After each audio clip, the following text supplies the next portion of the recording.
Most people make a massive mistake immediately after a breakup. They dive headfirst into all of these deep self-improvement processes, drowning themselves in self-help books and tactics and strategies. But they forget about mastering 3 simple fundamentals. And some of these steps are so basic that you might laugh, but this is the insidious trap that they set.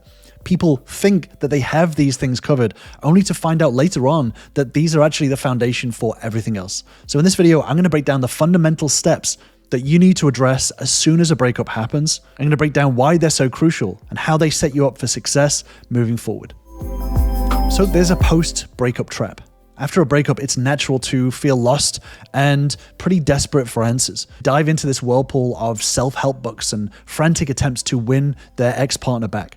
I speak to a lot of people every day coming to me in crisis mode, trying to get to the end point of how do I get my ex-partner back. The problem is that they end up missing out on so many crucial steps along the way because they're so focused on the end goal. The biggest mistake people make when it comes to a breakup is they fall into this top-down thinking. They look at the end point, the outcome, and they want to work their way backwards. I want my ex back, so what do I need to do to get them back? But when you start shifting your thinking to bottom-up thinking, then you're approaching it a different way. You're focusing on every process that's important along the way in order to get to the outcome.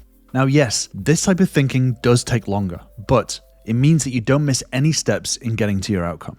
You're building a house on solid foundations, and this is the most powerful way to not only recover and heal from a breakup, but also set yourself up for future happiness and maximize your chances of successful relationships in the future, whether it's reconciling with your ex or somebody new. So this video is going to be split into 3 parts, and I'm going to break down 3 breakup fundamentals. The first is what we call the golden triangle. Next is going to be the twin pillars. And then after that is going to be the season of no. And all 3 of these are crucial for building a solid foundation during a breakup for you to start your growth journey. This step is not about complex strategies or tactics. It's about getting back to basics and focusing on the fundamentals of self-care. Yes, some of these fundamentals are so simple, you might be tempted to just brush them off, thinking, I know all of this stuff. But don't be fooled. They're incredibly powerful, and they're really, really important to make sure that you can check all of these boxes before you move forward with more growth. The first thing is something that I worked on with my ADHD clients, and now I'm also working on with my relationship clients as well, which is what we call the golden triangle. So this is sleep, diet, and exercise. And this sounds very, very basic. Everyone gets to the point where they're like, yeah, my sleep's fine, my diet's fine, my exercise is fine. But when it comes to prioritizing your health after a breakup or during a tough time in your relationship, most people try to overcomplicate things. They think they need some of these elaborate self-care routines or expensive therapy sessions, but one of the most effective recovery plans is actually incredibly simple. There is a golden triangle of habits that have a powerful effect on your emotional well-being, and this is sleep, diet, and exercise. It's kind of like a fire triangle. If you don't have all of these elements in place, then everything else built on top is going to be struggling. And yes, you may laugh this off, but it's so surprising. Some of the biggest impact on our mental health and our emotional stability, and therefore our relationships, has to do with sleep, diet, and exercise. So let's start with sleep. Getting 7 to 9 hours of quality sleep each night is really crucial for maintaining your cognitive functions and your emotional regulation. If you're not getting enough sleep, your emotions are going to run rampant. So look at ways to improve quality. Creating a dark sleeping environment, cool room temperature, avoiding screens before bedtime, having a regular sleep schedule. All of these help to regulate your body's internal clock, and this enhances your overall health and emotional stability. And then next up is diet. What you eat really influences your mood and your cognitive function. You are what you eat. This is the tough truth. What you put in your body directly affects your brain. And when you're going through a tough time in a relationship, it can be really easy to just jump into, highly processed foods, high sugar foods, junk. So it's important to start to clean up your diet, instead focusing on eating a lot of protein, vegetables, healthy fats. All of these foods support your mental health and your emotional resilience, and this gives you the strength to navigate this challenging time. When there are a lot of emotions happening during a breakup, it's really crucial to make sure that you are putting the right fuel in your body in order to be able to build on those foundations.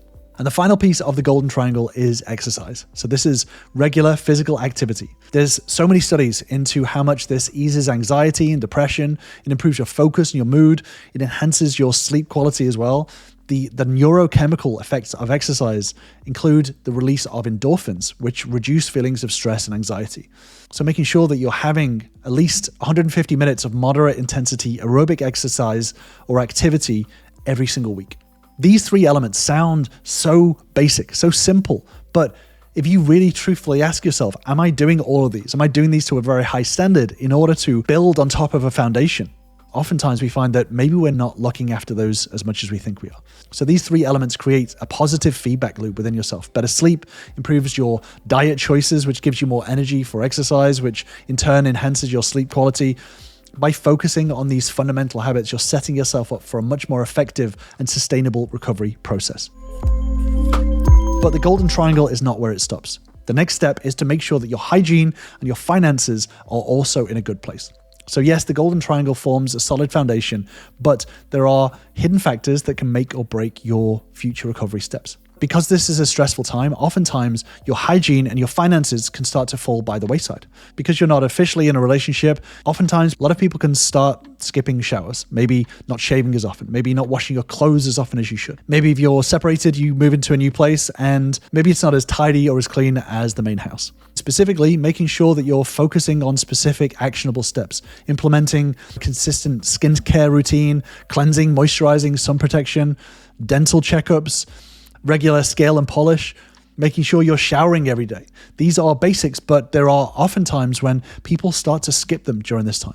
But not only that, finances can also start to take a hit. You know, if you're separated or in the middle of a divorce, then finances start to get split, right? During this time, a lot of people can start spending money on things that are not important. They can start to spend money on things to make them feel better. They can start to fill an emotional void with spending money on things like going out drinking with friends, buying themselves a new car, buying themselves a new video game, buying themselves a new computer, just something to fill the gap left by the relationship. Financial stability provides a real sense of control and security during these up and down times. So making sure that you are using budgeting apps to track your expenses, setting up automatic transfers to a separate savings account for emergencies, or even consulting a financial advisor to create a plan for any sort of debt that you've accumulated or any future investments. Really making sure that your finances are in order. Because let's say that you reconcile with your partner right now and they want to join their finances back up with yours. If they see that you've been really frivolous with money, then they're going to start to second guess their decision. Unfortunately, letting your personal hygiene, your finances start to slip and become unstable massively impact your overall well-being. And this can really sabotage your progress in trying to repair your relationship with your partner. You know, if they see that once they've stepped out of the picture that you're not really as careful with finances, or you're not really looking after your hygiene or the appearance of your new place, then this shows to your partner that you weren't really willing to fully look after what was important. You weren't really wanting to put in the effort into having some real standards in your life. But this also impacts you. The combined effect of improved hygiene and financial stability creates a much more powerful foundation for your emotional recovery. By implementing these strategies, you're not just improving surface level aspects of your life, you're building resilience and the self-respect from the inside out. But it doesn't stop there. One of the most powerful concepts is something that I work on with my members, which is the season of no. So as you're rebuilding this foundation of self-respect, there's one more crucial element that often gets overlooked. But it's so counterintuitive that most people ignore it during their recovery process. Oftentimes when people go through a breakup or a separation, they want to start looking after themselves more, and they think that this means they need to say yes to more things. They need to go out with friends more. They need to buy more things for themselves. There's this myth that self-help is all about saying yes to more things, saying yes to the things that you didn't say yes to in the relationship. But that couldn't be further from the truth. True self-help, building yourself back up and creating a very defined, definitive version of yourself actually involves saying no more often. This is what creates the fastest path to recovery. Now, I just want to step in quickly and say that a lot of people think of this season of no as no contact, which is avoiding the emotional pain of interacting with your ex. But avoiding your ex-partner during this time and doing no contact can actually cause more emotional damage. I've actually spoken about this in a video, which I'll link to up above and in the description down below. So this is not about no contact. This season of no is different. This is a dedicated period where no becomes your default response to any extra responsibilities and commitments. So this isn't about being negative. This is about creating a space for your own healing and growth. So during your season of no, carefully evaluate social events, family obligations, non-essential work projects, any excess stuff that is going to pull your focus away from the true growth. The key to hyper-focus on growing yourself massively is not saying yes to something, it's actually saying no to many, many things. The real cost of saying yes to things isn't just about time spent, it's also about the cognitive energy that you consume in thinking about these obligations, these ideas, these distractions. So to implement a season of no effectively, start by identifying your core priorities for healing and growth. Create a list of non-negotiable activities that support your recovery, whether it's therapy sessions, coaching, exercise, meditation, and use this list as a guideline when deciding what else to decline. Ask yourself, does this feed into my core goal, or is this distracting? And practice your no responses in advance. So for instance, I'm actually focusing on personal growth right now, and I'm just going to have to say no for the moment. I really appreciate the offer, but unfortunately right now, it's just going to be a no. I'll let you know in the future if anything changes. Preparing to say no to more people, to more ideas, to more things helps to reduce anxiety about turning down requests from people. And to help with this, consider using what we call the 24-hour rule. So when someone asks you to commit to something, whether it's extra work or a social plan or something like that, give yourself a day to consider whether it aligns with what you're doing right now on the journey that you're on before you respond. And it helps to manage other people's expectations. Remember that a season of no is a season, it's not permanent.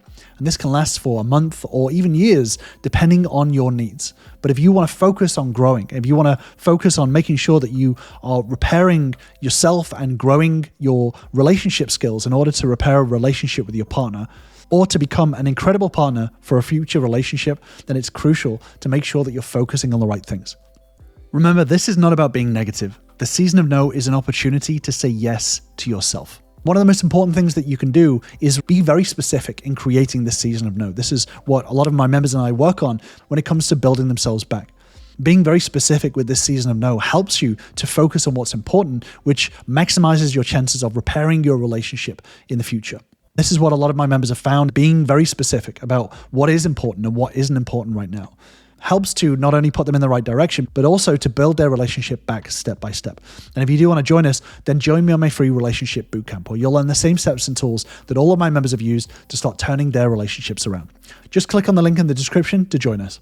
So whether you're trying to repair a relationship with your ex, whether you're trying to build yourself back up to prepare yourself for a new relationship, these are 3 non-negotiables in the repair process. But especially if you're trying to reconcile with your ex-partner, these should always be the foundation that all of the rest of the hard work is built on top of. But these steps alone are not sufficient. There needs to be a lot deeper, harder work to be built on top of this in order to maximize your growth. And yes, this is just the start, but it's a really crucial step. It's really, really important to make sure that you have this in order to do the deeper, harder, tougher work moving forward.